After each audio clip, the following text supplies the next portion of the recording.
حدثنا الشيخ الأجل شيخ الحديث فقيه العصر وفريد الدهر أحد فحول العلماء العاملين جامع المعقول والمنقول، أعني أستاذنا وشيخ الجامعة المفتي حامد حسن حفظه الله ورعاه في الدارين. قال حدثنا شيخنا جامع المعقول والمنقول المحقق المدقق المفتي علي محمد رحمه الله تعالى. قال حدثنا المحدث الكبير شيخ الإسلام والمسلمين شيخ العرب والعجم السيد حسين أحمد المدني رحمه الله تعالى. قال حدثنا شيخ الهند محمود الملة والدين مولانا محمود الحسن الديوبندي رحمه الله تعالى. قال حدثنا الإمام المحقق الفقيه والمفسر العالم الرباني سيد الطائفة الديوبندية حجة الإسلام مقاسم العلوم والخيرات الشيخ محمد قاسم النانوتبي رحمه الله تعالى. قال حدثنا الشاه عبد الغني بن سعيد المجددي الدهلبي ثم المدني والشيخ أحمد علي ثهرنفور رحمهم الله تعالى. قال حدثنا الشيخ أبو سليمان إسحاق المحدث الدهلبي رحمه الله تعالى. قال حدثنا الشاب عبد القادر المحدث الدهلوي رحمه الله تعالى. قال حدثنا الشيخ الشاب عبد العزيز المحدث الدهلوي رحمه الله تعالى. قال حدثنا مفتي الهند الشاه ولي الله أحمد بن عبد الرحيم الدهلوي رحمه الله تعالى. قال حدثنا الشيخ أبو طاهر بن إبراهيم الكردي المدني رحمه الله تعالى. قال حدثنا والد الشيخ إبراهيم بن الحسن بن شهاب الدين الكردي الشافعي ثم المدني رحمه الله تعالى.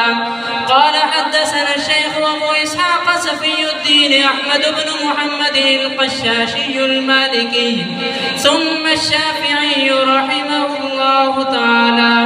قال حدثنا الشيخ أبو المواهب أحمد بن علي بن عبد القدوس الشنابي المصري ثم المدني رحمه الله تعالى. قال أخبرنا شمس الدين محمد بن أبي العباس أحمد بن حمزة الرملي الأنصاري رحمه الله تعالى. قال حدثنا شيخ الإسلام قاضي القضاة الحافظ زكريا بن محمد الشيخ أبو يحيى الأنصاري الخزرجي السنيكي الأزهري الشافعي رحمه الله تعالى. قال قرأت على الشيخ الإمام الهمام الحافظ أبي الفضل شهاب الدين أحمد بن علي بن الشهير بابن الحجر الكناني العسقلاني رحمه الله تعالى. قال حدثنا الشيخ أبو الحق إبراهيم بن أحمد بن عبد الواحد التنوخي رحمه الله تعالى قال حدثنا الشيخ أبو العباس أحمد بن أبي طالب الحجار رحمه الله تعالى قال حدثنا الشيخ لمسند سراج الدين أبو عبد الله حسين بن المبارك الزبيدي ثم البغدادي رحمه الله تعالى قال حدثنا الشيخ أبو البقت عبد الأول بن عيسى بن شعيب السنجري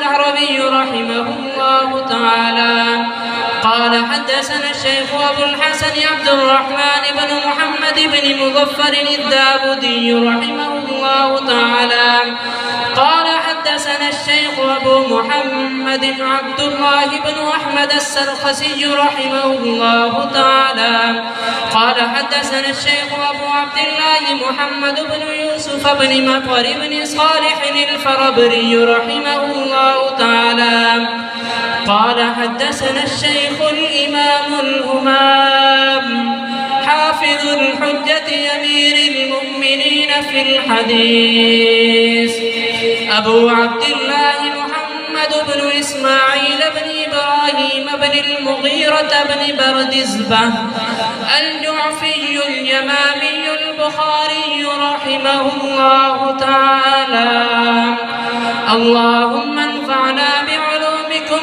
وعلوم هؤلاء الربانيين آمين يا رب العالمين.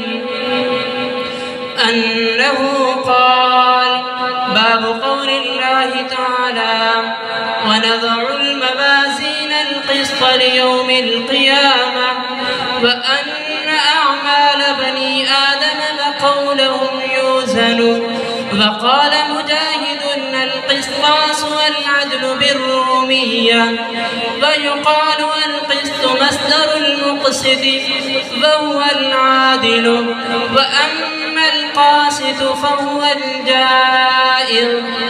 حدثنا أحمد بن إشكاب قال حدثنا محمد بن فضيل عن عمارة بن القعقاع عن أبي زرعة عن أبي هريرة رضي الله تعالى عنه وعنهم قال قال النبي صلى الله عليه وسلم كلمتان حبيبتان إلى الرحمن خفيفتان على اللسان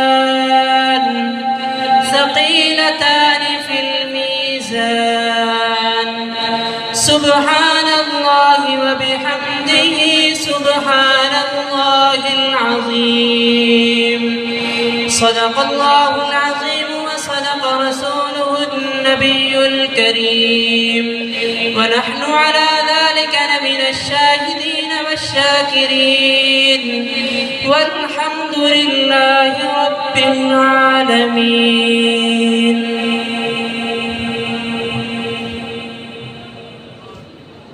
بسم الله الرحمن الرحيم الحمد لله وكفى وسلام على عباده الذين اصطفى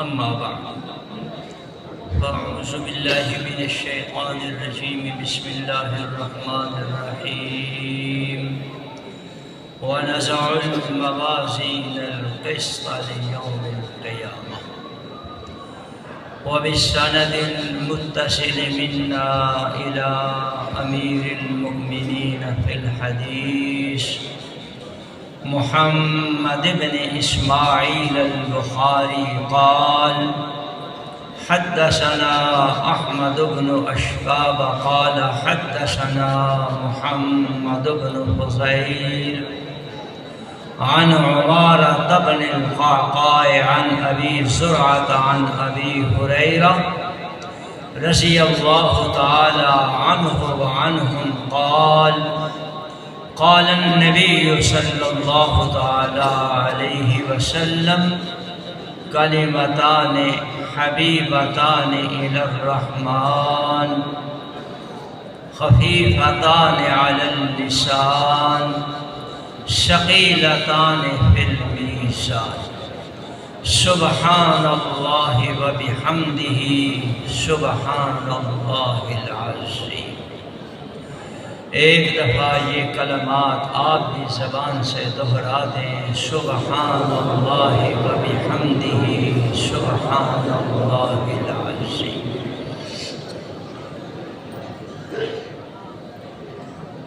ارباب حدیث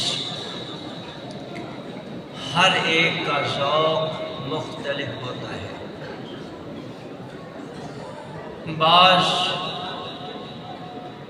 ارباب حدیث نے اپنی کتاب کا آغاز کتاب الطہارت سے کیا، جیسے امام ترمذی، امام ابو داؤد وغیرہ، اس بات کی طرف اشارہ کرتے ہوئے کہ ہم پر نماز فرض ہے اور نماز کی فرضیت سے پہلے طہارت کا حاصل کرنا بھی لازم ہے۔ معطا مالک بن اسامہ اسی کی طرف نسبت کرتے ہوئے اس کو حمیدی کہا جاتا ہے۔ تو ابتدا حمیدی شیخ سے فرمائی اور انتہا احمد پر فرمائی۔ حمیدی کا مادہ حمد ہے، احمد کا مادہ بھی حمد ہے۔ امام بخاری نے ہمیں سبق دے دیا کہ ہر کام کی ابتدا میں اللہ جل شانہ کی حمد کرو اور ہر کام کے اختتام میں اللہ جل شانہ کی حمد کرو۔ اس لیے امام بخاری نے پہلا شیخ حمیدی ذکر فرمایا اور دوسرا آخری شیخ احمد بن اشکاب کو ذکر فرمایا۔ آگے سیدنا ابو ہریرہ رضی اللہ تعالی عنہ ایک فرمان نبوت ذکر کرتے ہیں۔ آقا علیہ الصلوۃ والسلام نے اس فرمان کی 3 صفات ذکر فرمائی ہے۔ پہلی صفت حبیبتان الی الرحمن، دوسری صفت خفیفتان علی اللسان، تیسری صفت ثقیلتان فی المیزان۔ سب سے پہلی صفت وہ 2 کلمے جو رحمان کو بہت ہی پسند ہیں۔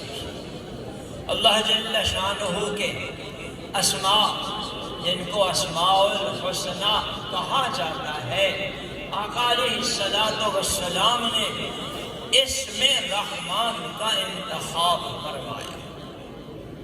اس بات کی طرف اشارہ کہ جس ذات کو یہ کلمے پسند ہیں وہ ذات رحمان ہے۔ رحمان وہ ذات جس کی رحمت دنیا میں عام ہے، جس کی رحمت آخرت میں تام ہے۔ یہ ایسی ذات کو یہ کلمات بہت پسند ہیں، جو ان کلمات کو پڑھے گا اس کو دنیا کی رحمتیں ملیں گی اور آخرت کی رحمت کاملہ سے بھی وہ مستفید ہوتا رہے گا۔ دوسری صفت خفیفتان علی اللسان، یہ 2 کلمے ان کا زبان کے لیے ادا کرنا بہت آسان ہے۔ زبان کے لیے آسان ہے۔ یہ کلمہ ایک دفعہ پڑھ لو، سبحان اللہ و بحمدہ سبحان اللہ العظیم۔ اس کلمہ کے پڑھنے پر کتنی طاقت خرچ ہوئی ہے، کچھ بھی نہیں۔ اس کلمہ کے پڑھنے پر ہمارا کتنا وقت خرچ ہوا، شاید 2 سے 3 سیکنڈ اس پر خرچ ہوئے. یہی مطلب ہے خفیفتان علی اللسان ثقیلتان فی المیزان. ان کا اجر و ثواب میزان میں بہت ہی زیادہ بھاری ہے. اس حدیث کی وضاحت ایک دوسری حدیث شریف سے. اللہ کے نبی حضرت نوح علیہ السلام نے اپنی اولادوں کو 3 نصیحتیں فرمائی. پہلی نصیحت مختصراً میری اولاد اللہ کے ساتھ کسی کو شریک نہ ٹھہرانا. دوسری نصیحت تکبر نہ کرنا. آج کل ہم میں سے شاید کوئی ہو جو تکبر سے خالی ہو، ورنہ کسی نہ کسی درجہ میں ہمارے اندر تکبر موجود ہے. اور جب ہمیں کوئی خلاف مزاج کوئی بات کہے تو جوش میں آ کے کہتے ہیں مجھے جانتے ہو میں کون ہوں. ایک نوجوان نے اللہ والے کو یہی جواب دیا. اس اللہ والے نے کہا ہاں میں تمہیں بخوبی جانتا ہوں. تیری ابتدا گندا پانی ہے، تیری انتہا بدبودار لاش بن کے پڑا رہے گا، اور درمیان کے اندر تیرا جسم گندگی سے بھرا ہوا ہے. اگر ہمارے جسم کو تھوڑا سا زخم لگ جائے تو خون بہہ پڑے جو نجس ہے. ہمارا پیٹ کھل جائے تو ساری گندگی بھری ہوئی ہے. تو ایسا آدمی کہے مجھے جانتے ہو میں کون ہوں، ایسا آدمی تکبر کرے، یہ تکبر اس کو زیبا نہیں ہے. تیسری نصیحت یہ فرمائی کہ میری اولاد یہ کلمہ کثرت کے ساتھ پڑھتے رہا کرو. سبحان اللہ و بحمدہ سبحان اللہ العظیم لا الہ الا اللہ. پھر اس کلمہ کی اجر و ثواب بتاتے ہوئے فرمایا اگر 7 زمینیں 7 آسمان ملا کر ترازو کا پلڑا بنا دیا جائے اور اس میں اس کلمے کا اجر و ثواب رکھا جائے، وہ بھی اس کا بوجھ برداشت نہ کر سکے. یہی مطلب ہے ثقیلتان فی المیزان، اور وہ کلمہ ہے سبحان اللہ و بحمدہ سبحان اللہ العظیم. میں اپنے عزیزان کو ایک نصیحت کرنا چاہتا ہوں. وہ نصیحت کسی شاعر نے عجیب کہا، کسی شاعر نے عجیب کہا نگاہ بلند سخن دل نواز چشم پرسوز یہی رخت ساما ہے میرے کارواں کے لیے. عزیزان، خواہ وہ موجودہ اس سال حاصل ہونے والے ہیں یا پہلے کے فضلاء، میں تمام نوجوانان ملت سے یہی درخواست کروں گا کہ تمہاری نگاہ موجودہ حالات پر نہ ہو، اس سے کہیں آگے ہو. آقا علیہ الصلوۃ والسلام غزوہ خندق کے موقع پر خندق کھود رہے ہیں. ظاہری اسباب یہ کہ آپ بھوکے ہیں، پیٹ پر 2 پتھر باندھے ہوئے ہیں. کدال ماری، وہ کدال پتھر پہ لگی، آپ کی چنگاری نکلی. آپ نے فرمایا میں اس چنگاری میں قیصر و کسریٰ کے محلات کو دیکھ رہا ہوں. اے نوجوانان ملت، تیری نظر بھی آگے ہو، سخن دل نواز، تیری گفتگو بہت پیاری ہو، کیونکہ عام طور پر مخاطب 3 قسم کے ہوتے ہیں۔ کچھ لوگ معتدل مزاج ہوتے ہیں، کچھ لوگ اہل علم ہوتے ہیں، کچھ لوگ شکی مزاج ہوتے ہیں۔ ہر ایک کے لیے گفتگو کا معیار اللہ جل شانہ نے علیحدہ علیحدہ ذکر فرمایا۔ اللہ جل شانہ فرماتے ہیں ادعو الی سبیل ربک بالحکمہ والموعظۃ الحسنہ وجادلہم باللتی ہی احسن۔ اہل علم سے گفتگو ہو تو حکمت کی بات ہو، عام آدمی سے گفتگو ہو تو موعظت نصیحت کی بات ہو، اور اگر شکی مزاج سے گفتگو ہو جادلہم باللتی ہی احسن۔ جس سے بھی گفتگو ہو ماتھے پر شکن نہ آئے، عام مضبوط دلائل سے گفتگو فرمائیں لیکن آپ کا انداز نرم ہو، چشم پرسوز سارا دن قیل و قال میں نہ گزرے، سارا دن قیل و قال میں نہ گزرے، بلکہ اپنی آخرت کی بھی فکر ہو۔ رات کا آخری حصہ یہ آپ کی آخرت کی تیاری کے لیے ہونا چاہیے۔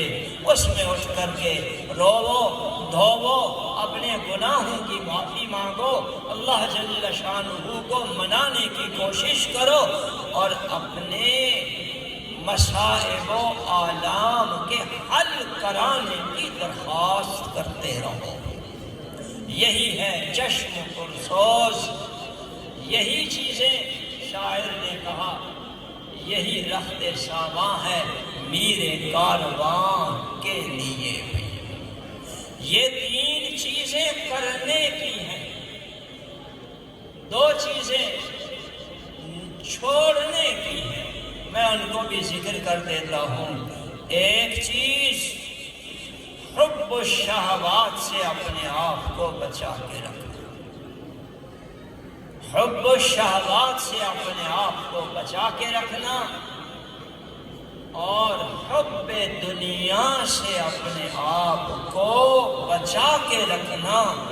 جب یہ 5 چیزیں آپ اپنا لیں گے، اپنے عزائم بلند ہوں، آپ کا اخلاق عمدہ ہو، آپ اللہ کے ساتھ تعلق مضبوط رکھو، حب الشہوات اور حب دنیا سے آپ دور ہوں، تو انشاءاللہ پھر آپ ہی آپ ہوں گے۔